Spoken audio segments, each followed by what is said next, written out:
বন্ধুরা, তোমরা সবাই কেমন আছো? আমি ভালো আছি। চলো, সকালবেলা রান্না করতে করতে ভাবলাম তোমাদের সঙ্গে একটু গল্প করি।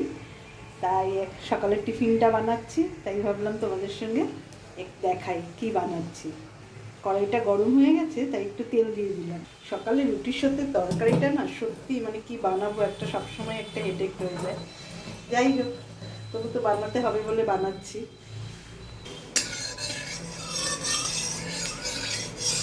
আলুগুলো দিয়ে দিলাম। যদিও এটা ভাত দিয়ে খেতেই ভালো লাগে, কিন্তু বানাচ্ছি যখন ভাবলাম রুটির সাথেও খেয়ে নেবো আর ভাতের জন্যও রেখে দেবো, তাহলে আর আলাদা করে অন্য কিছু বানাতে হবে না। আর তোমরা যারা আমার চ্যানেলটা দেখছো যখন যা ইচ্ছে, সবাইকে অনেক ধন্যবাদ যারা আমার চ্যানেলটা দেখছো এবং আমাকে উৎসাহ করছো। তোমাকে সবাইকে তোমাদের অনেক ধন্যবাদ। এমনি করেই পাশে থেকে বন্ধুরা। আলুটাকে লাল করে ভেজে নেব। এরপর একটু নুন দিয়ে দিচ্ছি আর দিয়ে দিচ্ছি হলুদ গুঁড়ো। ভালো করে এটা নেড়ে দেবো। আলুটা দেখো লাল লাল ভাজা হতে শুরু করে দিয়েছে, আর একটু ভেজে নেব। এরপর কোচানো পেঁয়াজ দিয়ে দেবো। পেঁয়াজগুলো একটু ঝুড়ি ঝুড়ি করে মিহি করে কেটে নিয়েছি। খেতে তো আমার ভীষণ ভালো লাগে, সবারই প্রিয়। এবার ঝিঙেগুলো কেটে জল ঝরিয়ে রেখেছিলাম, এগুলো দিয়ে দেবো।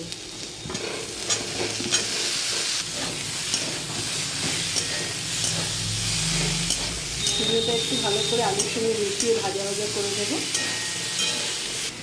পোস্ত আর কাঁচা লঙ্কা একসঙ্গে বেটে নিয়েছি, মিক্সিতে পেস্ট করে নিয়েছি।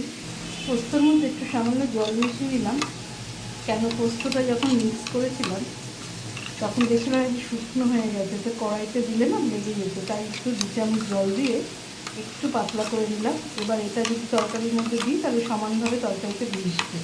দেখুন বন্ধুরা, চিড়েটা অনেকটা ভাজা হয়ে গেছে। এরপর পোস্তটা দিয়ে এটাকে আবার ভালো করে ভাজছি। এই পোস্তটা দিয়ে দিচ্ছি।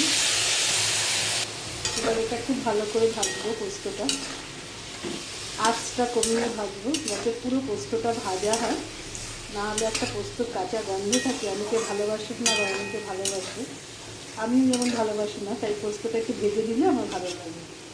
আর যেহেতু ঝিঙেতে জল বেরোয়, সেই জন্য আর এক্সট্রা করে কোনো জল দেবো না। এটা ভালো করে ভেজে ভেজে কষিয়ে নিয়ে পরে ঢাকা দেবো। দেখছেন বন্ধুরা, ভাজা হচ্ছে, অনেকটা ভাজা হয়ে গেছে, আরও ভাজা হবে, তারপর তেলটা ছাড়বে। আমরা এটা রুটির সাথেও খাই, আমাদের ভালোই লাগে। অনেকে খায় না, অনেকে ভাতের সাথেও খায়। এবার একটু চিড়ে দিয়ে দেবো, অল্পই দিলাম।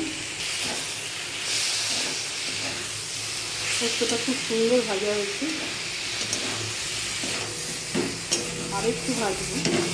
কড়াইতে যেটা নিচে লেগে গেছে এটা ভালো করে খলতি দিয়ে তুলে মিশিয়ে দেবো তরকারির সাথে। ভাজা ভাজা হয়ে গেছে, এবার একটু ঢেকে দেবো একদম সিমে, ঝিঙে থেকে জল বেরোবে। বন্ধুরা দেখি কতটা হলো। দেখো, ঝিঙে থেকে অল্প অল্প জল বেরিয়েছে, তোমাদের বলছিলাম যেটা আমি এক্সট্রা জল দিইনি। হয়েই গেছে, একটুখানি মাখা মাখা থাকবে, একদম হয়ে গেছে। দেখো, এটা যেরকম করেছি রুটির সাথেও খাওয়া যাবে এবং ভাতের সাথেও খাওয়া যাবে। কেমন হয়েছে বন্ধুরা জানিও কমেন্ট করে। তোমরা পাশে আছো দেখেই আমি করতে এই সমস্ত উৎসাহ পাচ্ছি। তোমরা যারা দেখো আমাকে লাইক কমেন্ট করো, সবাইকে ধন্যবাদ। সবাই সুস্থ থেকো, ভালো থেকো।